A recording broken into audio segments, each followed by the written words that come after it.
Alors voilà, on se retrouve donc dans la deuxième vidéo de Puro, DxO Puro 2, et cette fois-ci on va faire le test du logiciel juste après le générique. Bonjour à toutes et à tous, mon nom est Dikinol. Si vous débarquez pour la première fois sur ma chaîne YouTube, je vous souhaite la bienvenue. Ici on parle de post-production traditionnelle et créative sur les logiciels de post-production et bien évidemment on parle de photographie en règle générale. Alors là, cette fois-ci, c'est parti, on va faire le test du logiciel de DxO Puro 2. On a donc ici l'interface toute simplifiée. Ce que je tenais à vous dire, bon, avant toute chose, c'est que là, vous avez toujours les préférences. Si vous souhaitez, vous pouvez bien sûr changer la langue. Par défaut, la langue sera en anglais, juste comme ceci. Pour la mettre en français, vous allez dans File, Préférences, et ici, vous changez la langue tout simplement en français. Au niveau de l'accélération Deep Prime, vous pouvez sélectionner soit votre carte graphique ou simplement votre CPU. Je vous conseille bien évidemment de prendre la carte graphique, ok, où vous avez aussi également une auto-sélection si vous ne savez que faire.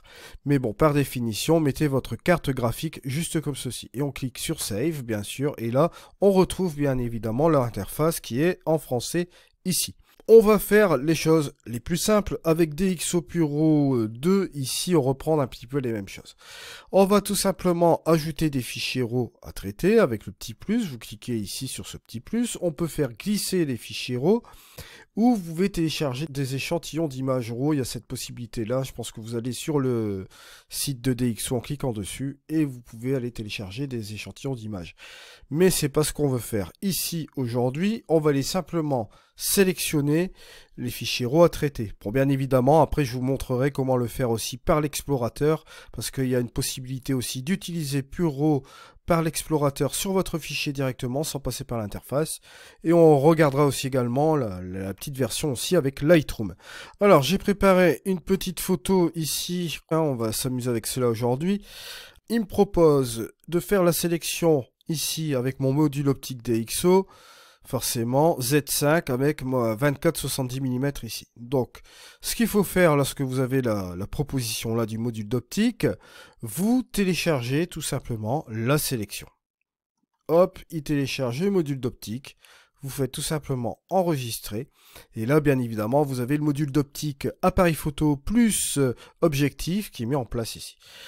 Alors, ce qu'on va faire ici, on va jouer, bien sûr, sur une photo. On va tout simplement optimiser les photos, tout simplement. Bon, on a le petit bouton qui est là. Une fois arrivé ici, bien sûr, je vous rappelle que vous avez la possibilité de voir vos corrections d'optique ici. Et si vous le souhaitez, vous pouvez tout simplement enlever la netteté globale de l'objectif. Et même, si vous le souhaitez également, enlever la correction de la distorsion d'objectif. Moi, je vais les laisser ici par défaut. La méthode, bien sûr, comme vous le savez déjà, haute qualité, prime ou deep prime. Là, il s'agit d'un fichier qui est très bruité, donc je vais le laisser en deep prime. Vous avez le format de sortie qui est ici, très simple, soit en JPEG, soit en DNG.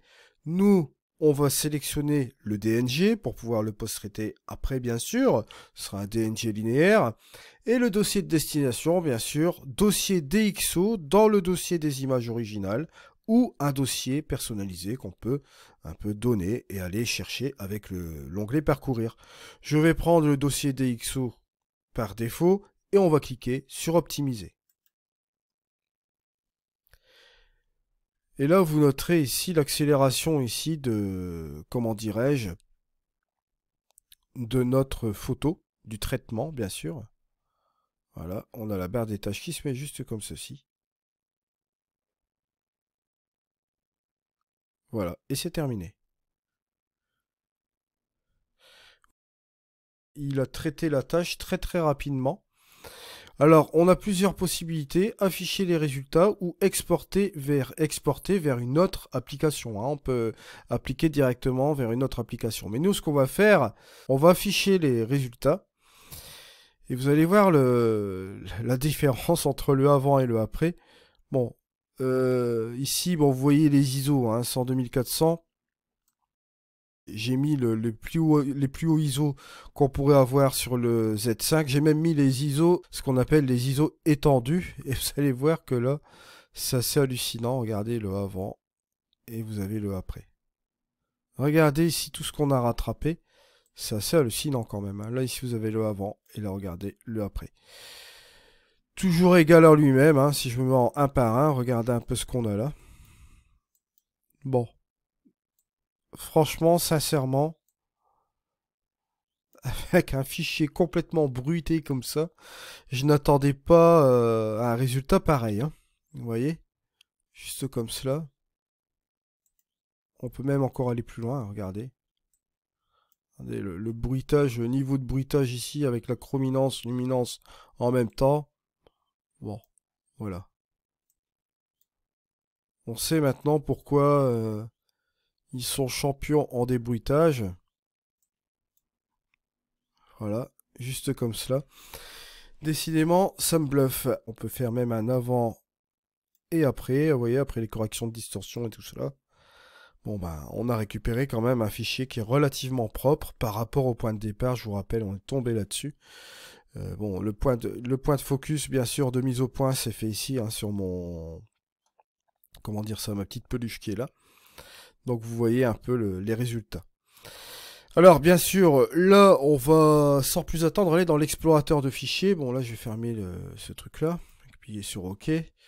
On va tout simplement, ici, fermer l'interface. Bon, je vous rappelle, hein, vous pouvez même faire une exportation ici et aller sélectionner, par exemple, un autre logiciel. Là, ici, c'est pas le cas. Je vais fermer l'application. Et là, ici, on se retrouve sur mon interface de l'explorateur Windows. Bon, on voit ici le travail qui a été effectué par Deep Prime dans cette case-là. Mais si je veux prendre par exemple mon fichier qui est bruité ici, je peux faire un clic droit. Vous allez voir ici, boum. Là, je vais faire voir plus d'options, bien sûr. On a ici maintenant, grâce à Puro, un truc intéressant. Vous pouvez tout simplement utiliser ces différentes options qui sont là. C'est-à-dire que là, on peut faire un DNG linéaire en utilisant soit la haute qualité, le prime ou le deep prime. Le JPEG, la même chose. Le DNG plus le JPEG, d'accord. Ou on peut utiliser, bien sûr, dernière option, les options de l'application en standalone, hein, ce qu'on a fait régler préalablement dans l'application. On peut utiliser les mêmes réglages dans cet explorateur. Par exemple ici, si je clique là, tout simplement, là, il va me faire le traitement, vous voyez, juste comme ceci. Et vous voyez que ça va être relativement rapide aussi. Le temps qu'on parle, vous voyez. Ça met le même temps que l'interface, relativement très rapide. On laisse faire le truc, voilà. Et c'est fait. Bon, bien sûr, ça va se retrouver également dans le DxO. Bon, là, il va le mettre en fichier 2, comme vous le voyez là, hein. Bon, si je fais une ouverture, par exemple. Là, si je fais une ouverture, par exemple, vous voyez, bon, là, on a le fichier qui est complètement débruité, juste comme ça. On peut revenir aussi sur l'exposition, ce fichier est légèrement sous-exposé, vous vous en doutez bien, bien sûr. On va le récupérer directement aussi dans Lightroom, vous allez voir. On va directement ici se rendre dans Lightroom pour la troisième option, bien sûr. Alors, lorsque vous êtes dans Lightroom, vous prenez votre fichier, ici, juste comme ceci. Vous allez tout simplement dans Fichier. Et là, vous allez dans Module externe extra. Et vous prenez Traiter avec le plugin DxO Puro 2. Voilà, juste comme ceci. Et là, vous tombez sur la petite fenêtre, d'accord? Et forcément, c'est vraiment génial parce qu'on n'est même plus obligé de passer par l'application si vous êtes sur Lightroom. Vous sélectionnez votre méthode. Bon, là, on va prendre le Deep Prime comme d'habitude. On peut prendre la netteté globale de l'objectif et correction de la distorsion de l'objectif. Vous voyez, juste comme ceci. On va les laisser par défaut, on va pas chercher à comprendre. Et le format de sortie, ce sera en DNG aussi également. On va le laisser comme cela. Et on va laisser un dossier de destination DxO dans le dossier des images originales. OK? Et nous allons cliquer sur Optimiser. Et là, vous voyez que là, on a un petit traitement qui est en train de se passer sur notre fichier, bien sûr. Et vous allez voir que ça va revenir ici dans Lightroom.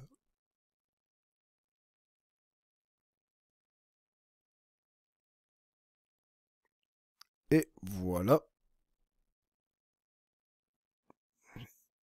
Et vous avez même un petit message de remerciement. On clique sur OK. Et regardez cette belle image. Voilà, juste comme ceci. Bon, bah voilà quoi. On peut rattraper un petit peu l'exposition, vous voyez, parce qu'il manquait un petit peu d'exposition sur notre photo ici. On peut même corriger un peu la balance des blancs. Tiens, je vais prendre celle-ci, voilà. Et on pourrait continuer à traiter notre petite photo là sur le fichier DNG, comme vous le voyez ici. Hein, pourquoi pas tirer pourquoi pas un peu plus les ombres, baisser un peu les hautes lumières. Bon, là il manquait quand même un peu d'expo sur la photo là. Voilà. Et on en arrive un peu sur ce résultat là. Vous voyez, bon, sur une photo qui était complètement bruitée, vraiment inexploitable, vous voyez un peu tout le boulot qu'on a fait avec ce pur RAW, c'est quand même inimaginable. On a vraiment quelque chose de très bon. Voilà, je vous remercie de m'avoir suivi. On se retrouve dans une prochaine vidéo. C'était Eddy. Allez, au revoir.